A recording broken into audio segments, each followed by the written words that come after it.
FORA.tv. The world is thinking.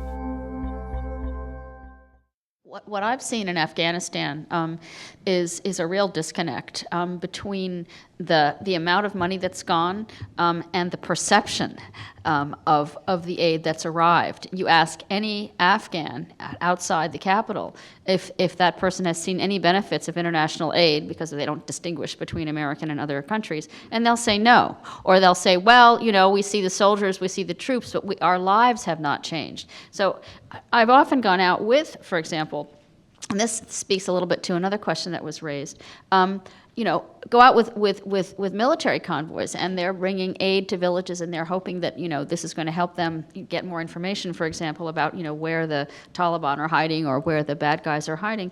But it turns out they're bringing all the wrong things because nobody checked in advance and found out what people really wanted. And I guess what I want to say is that this is not really about our coverage. It's really more about aid and what happens to it.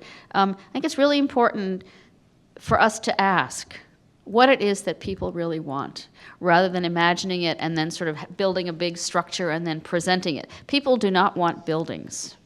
They want, I mean, in Afghanistan, where mothers die in childbirth more frequently than in almost any other place in the world, people don't want hospitals. They want midwives on donkeys going out to the far reaches. You know,